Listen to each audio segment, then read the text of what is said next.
fishies, welcome back to another one of our Smash Bros. Mural pieces.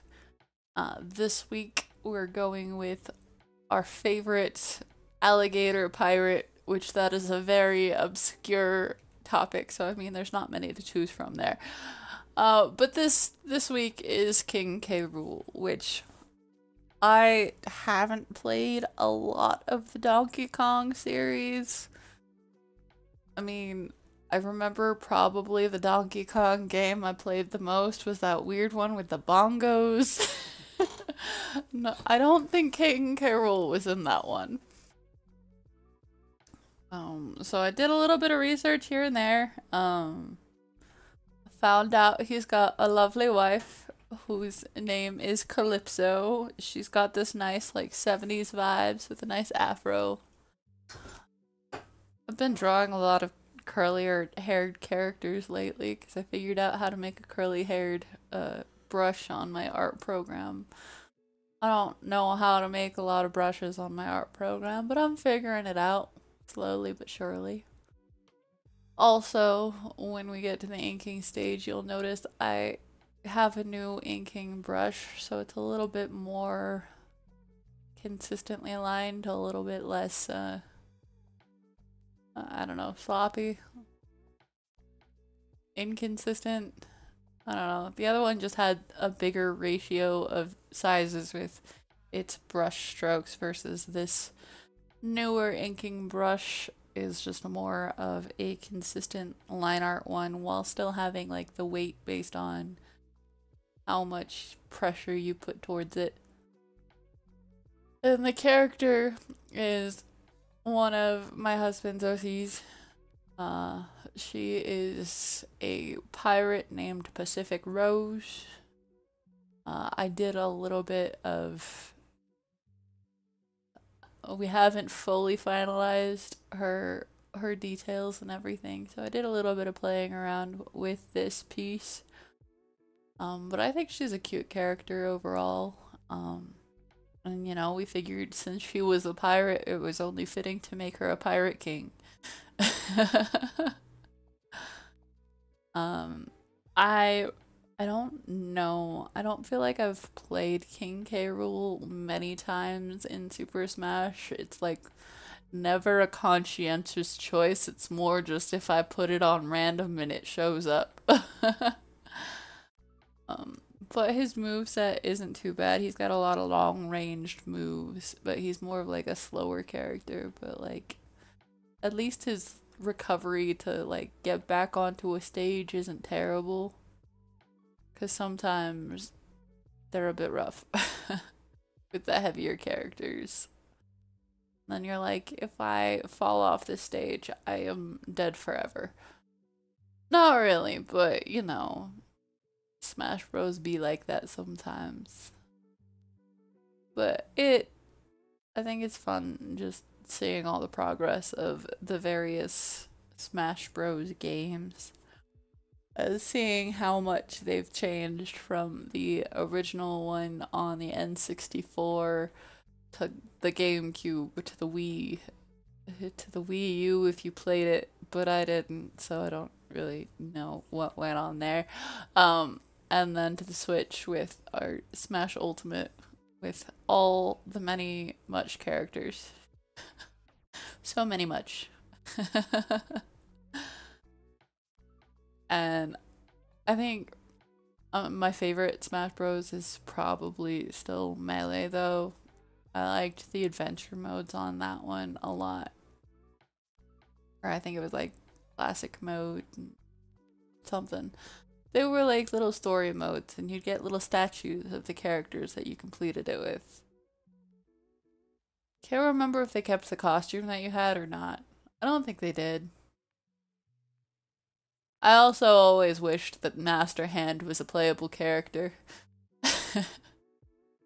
Well, Master Hand and I believe Crazy Hand came along later in like Smash Bros. Brawl, where it was... No? When did it come along? It was in Melee? Okay. Don't mind me just consulting to fact check myself because again, I don't know all the facts here.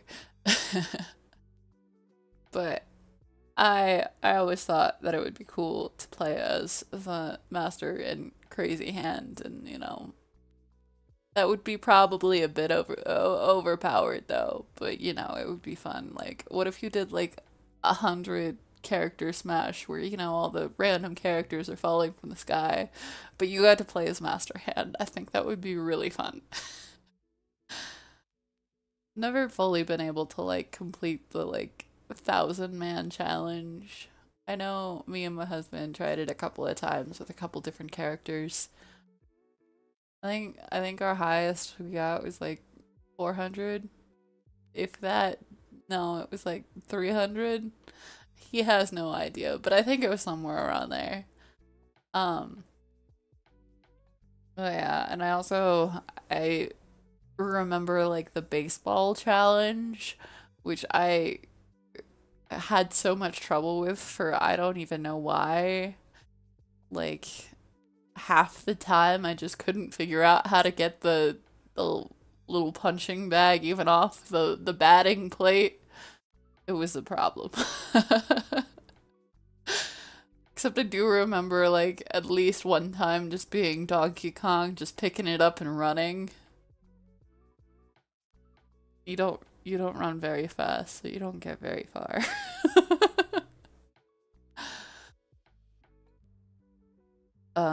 But yeah, I think it's fun just seeing all the different challenges that come up, and like I remember like the end credits being this like little Galaga shooter thing.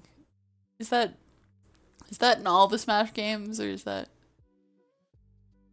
I know it was in Melee and Brawl. I don't I don't know if it's in Smash Ultimate or not. No, okay. Well, that's unfortunate. And then I remember there was like the little vending machine in Melee where you would get all the different like trophies and you just collect all the trophies, but like a Smash Ultimate more has the whole sticker thing and like the challenges that switch out to get all the different stickers, and they have like the different modifications based on all the stickers. I haven't done a lot of that, but my husband's done a lot of it. Gotten a lot of the different characters from that, and I think it's fun how they get characters that aren't technically in it, but they find like a character that's close to it, put the right color combination that makes it look close enough, and then they're just like, okay, that's kind of that character. That character's in Smash now. It was kind of a fun way to implement things.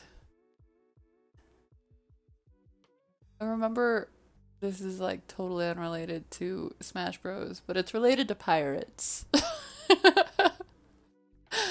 Remember as a kid, like there was that section in the bookstore where it was like these ology books, and there was like mythology, dragonology, fairyology. And I remember I had like two books that were based in pirates. It was piratology, and then there was just one that had like a pirate flag on the front of it with like a rhinestone over the eye. And, I was like probably, I don't know, 10 at the time, and I thought I was so edgy. But it was like one of my temporary hyperfixations as a kid, just like learning about pirates and being like, hey, that would be cool. What if you just, were a pirate? I think like a lot of kids dream about being pirates. Like there were so many like themed pizza places around pirates in existence. I don't think they exist anymore. Like I haven't seen a pirate themed pizza place in a long time, but I remember there were two of them in town when we were growing up.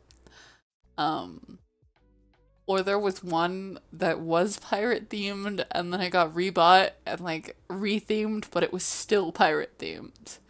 And like they had this pizza that was like 24 inches across, like every single slice was a ruler. And it was like sliced about as thin too. And I don't know. And then like they had those like cliche arcades. I don't know. That's like preemptive gambling for kids.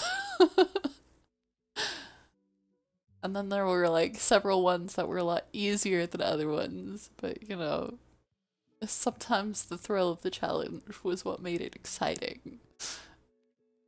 And the place that we had in town, like they even had like the lights that looked like you were underwater, and they had like big ship fronts that like had cannons fire like probably every half an hour. It felt like we were in Disneyland. I mean, Disneyland has its Pirates of the Caribbean as well. That ride was always a lot of fun. I hope you guys are enjoying my random ramblings about pirates. But I had a lot of fun figuring out the costume for this character and just kind of getting that vibe. And like these are the kinds of things that I sometimes think about when I draw these things because I'm gonna be honest, I don't know all of the Smash Bros characters. I don't know absolutely everything about all of them. I mean, I do a little bit of research here and there, but that doesn't make up for, you know, not knowing anything about the actual games that they come from. I mean, I was never one to play a lot of video games. I mean, I mostly played Pokemon games because they were kind of casual. But anyways, I hope you guys have enjoyed this one and thank you guys for watching. I hope you have a great rest of your day and goodbye, fishies. Bye.